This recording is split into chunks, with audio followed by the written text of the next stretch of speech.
ধলাই বিধানসভা কেন্দ্রে উপনির্বাচনকে কেন্দ্র করে দিন দিন উত্তাপ বাড়ছে।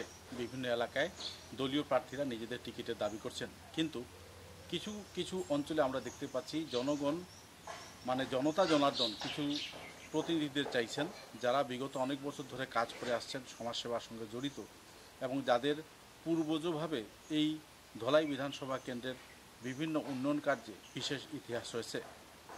এমনই একজন ব্যক্তিত্ব আমাদের মধ্যে রয়েছেন অমল লস্কর। এমনই একজন পুরোধা ব্যক্তিত্ব আমাদের মধ্যে রয়েছেন অজয় লস্কর। আজ আমরা ওনার বাড়িতে এসেছি, ওনার কাছ থেকে জানব বিগত দিনের ধলাইয়ের নির্বাচন ক্ষেত্রের ইতিহাস এবং উন্নয়ন কার্যের বিভিন্ন ঘটনাবলী। এটা কোনো রাজনৈতিক প্ররোচনা নয়, বাস্তব জীবনে যারা সত্যিকারের সমাজসেবার সঙ্গে জড়িত, যাদের ইতিহাস রয়েছে ধলাইয়ের উন্নয়নে, যাদের কাছের মানুষ এবং পরিবার সদস্য বলা যায়, যারা সুখে দুঃখে সবাই একসময় গ্রামের নাগরিকদের মধ্যে ছিলেন, ধলাই বিধানসভা কেন্দ্রের নাগরিকদের সঙ্গে ছিলেন, তাদের মধ্যে অজয় লস্করের পিতা এবং অজয় লস্কর এক অন্যতম ব্যক্তিত্ব। তো আজকের এই সফরের মুখ্য উদ্দেশ্য হচ্ছে সাধারণ জনগণের যে চাহিদা। আমরা বিভিন্ন এলাকায় গেছিলাম, বিভিন্ন সড়ক বাহন চালক এবং অন্যান্য সাধারণ নাগরিকদের, খেটে খাওয়া নাগরিকদের সাথে আমরা কথা বলেছি। তাদের কাছ থেকে আমাদের যে তথ্য আমরা পেলাম, তাতে আমরা দেখতে পাচ্ছি যে অজয় লস্করের সমর্থন বিপুল মাত্রায় রয়েছে ধলাই বিধানসভা কেন্দ্রে। উপনির্বাচনে টিকিট কে পাবে কে পাবে না সেটা পরের কথা, কিন্তু জনতা জনার্দন যাকে চাইছেন তাকে নিয়ে আজ আমাদের একটু আলোচনা। চলুন যাই আজ ওনার ঘরে এবং ওনার সাথে দেখা করে জেনে নেই কী উন্নয়ন কার্য হয়েছিল বিগত দিনে এবং আজকের দিনে ওনার পরিস্থিতি কীরকম। চলে আসুন।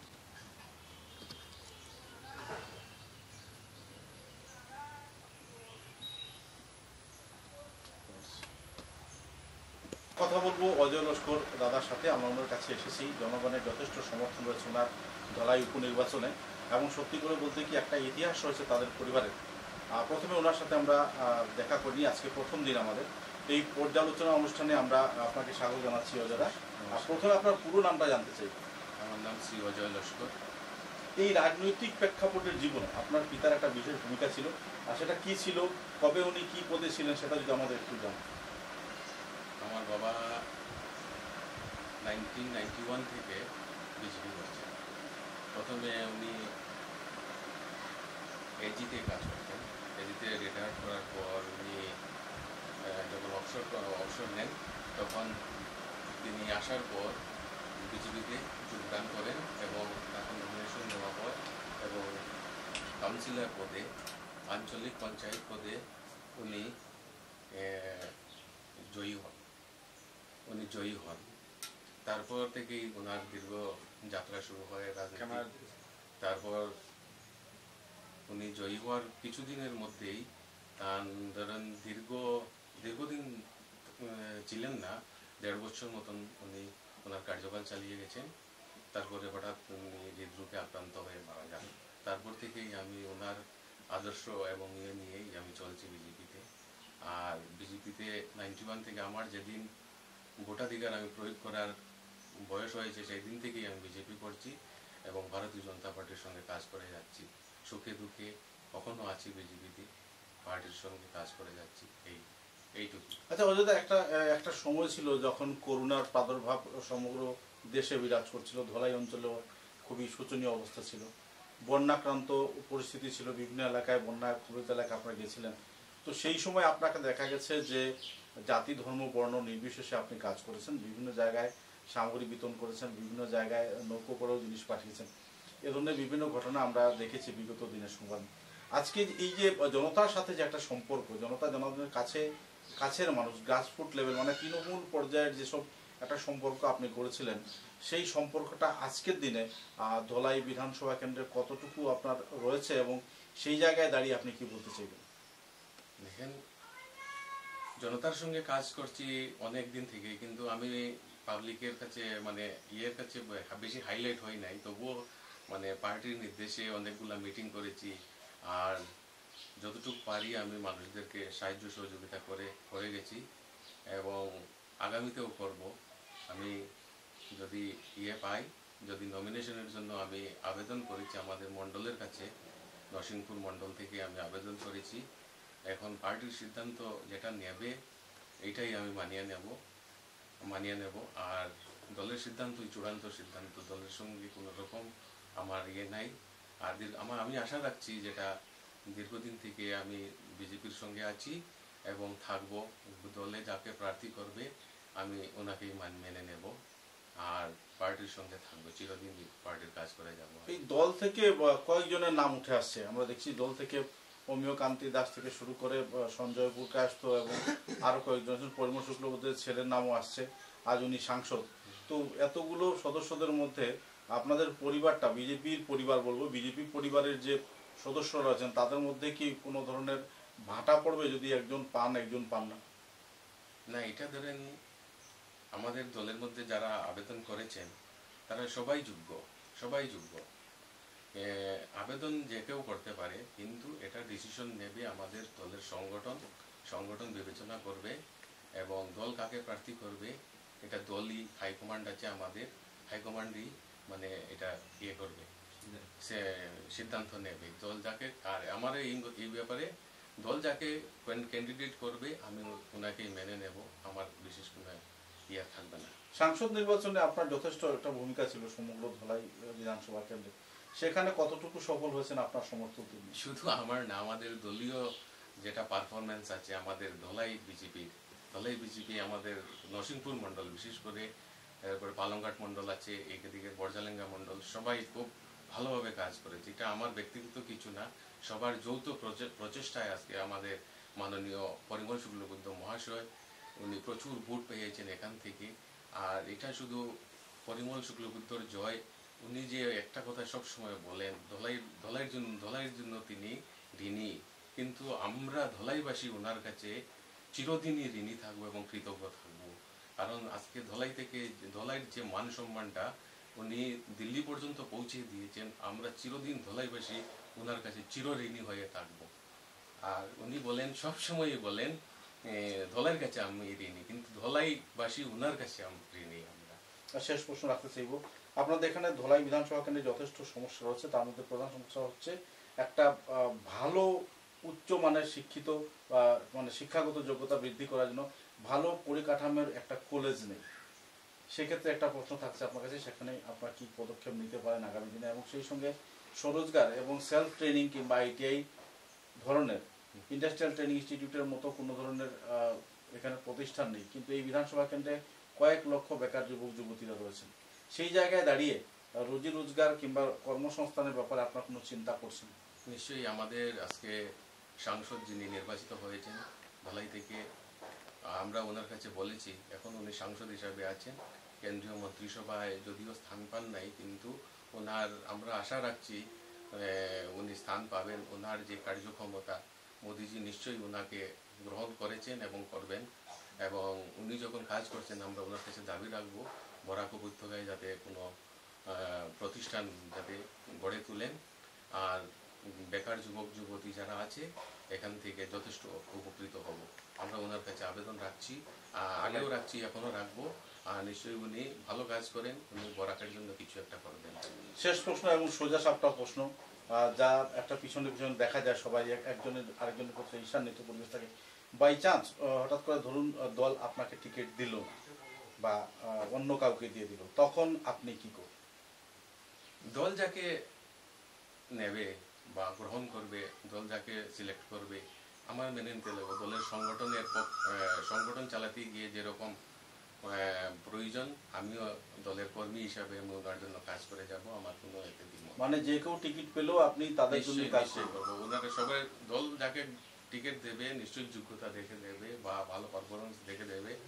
দলের যারা কাজ করে যাচ্ছেন তারা সবের যোগ্যতা আছে, এখন যে বর্তমানে যারা মানে আবেদন করেছেন সবাই যোগ্য, কিন্তু এর মধ্যে থেকেও একজনকে প্রার্থী বাছাই করতে হবে। দল এটা ভালো করে সিদ্ধান্ত নেবে। আমি দলের কাছে আশা রাখছি, দল যাকে ক্যান্ডিডেট করবে ভালো দেখেই করবে, আর দলের এই পার্টির স্বার্থেই কাজ করে যাবে দল। ধন্যবাদ দাদা। আমরা কথা বলছিলাম অজয় লস্কর দাদার সঙ্গে। ধলাইয়ের উন্নয়ন ওনার বিশেষ ভূমিকা রয়েছে বিগত দিনে, গ্রাম থেকে গ্রামান্তরে পিছিয়ে পড়া এলাকায় এবং শহরাঞ্চলেও। তো ধলাই বিধানসভার উপনির্বাচনে কি হবে সেটা তো দলীয় সংগঠনের ব্যাপার, কারণ এখানে কংগ্রেসও তাদের প্রতিনিধি দেবে, বিজেপির থেকেও কয়েকজন আবেদন করছেন, কে পাবেন সেটা জানা। তবে একটা কথা এখানে স্পষ্ট বলা যায় যে অজয় লস্করের একটাই অভিমত, যদি উনি টিকিট না পান তাহলে যিনি টিকিট পাবেন ওনার সাথে উনি মিলে কাজ করবেন এবং ওনার সপক্ষে কাজ করবেন। এই যে কথাটা, এটা কিন্তু বড় চিত্রের ব্যাপার, বিরাট হৃদয়ের কথা বলেছেন উনি। যদি উনি টিকিট নাও পান তাহলে যেই পাবে তার সঙ্গে সহযোগিতা করবেন। এটা একটা বিশাল পাওনা বিজেপি দলের আমি বলবো, কারণ যাদের হৃদয়ে কিছু করার একটা ইচ্ছা থাকে তাদেরই মন বড় হয় এবং সেখান থেকেই নেতার উৎপত্তি ঘটে, যারা দশের জন্য চিন্তা করে এবং সবার কথা মাথায় রেখে চলে। এমনই একজন বিশেষ ব্যক্তিত্ব আমরা আজকে পেলাম অজয় লস্কর বাবুর সঙ্গে কথাবার্তায় তা স্পষ্ট হয়ে উঠে এলো। আমরা চলে যাব পরবর্তী ক্ষেত্রে, আমরা বিভিন্ন জনগণের মতামত দেব যারা ওনার সঙ্গে চলেছেন, যারা ধলাইয়ের উন্নয়নের সঙ্গে জড়িত রয়েছেন। আমরা কয়েকজন বিশিষ্ট ব্যক্তিদের সঙ্গে কথা বলে তাদের মতামতটাও আসুন জেনে নেই। অজয় লস্করের জনসমর্থন রয়েছে অনেকে বলছেন এবং বিগত ইতিহাস রয়েছে উন্নয়ন কাজের। আপনার ভালো নামটা? আমার ভালো নাম সঞ্জীব চক্রবর্তী, মহাদেবপুর বাড়ি। আমি অজয় লস্করের পাশাপাশিতেই থাকি। আচ্ছা সঞ্জীব দা, এই যে বিষয়টা যে জনগণের সমর্থনে একটা বিষয় রয়েছে, দলীয় সিদ্ধান্তের বিষয় রয়েছে, আপনি কতটুকু জানেন, কতটুকু আশাবাদী? আমিও সেই সংগঠনে সর্বদা লেগে আছি।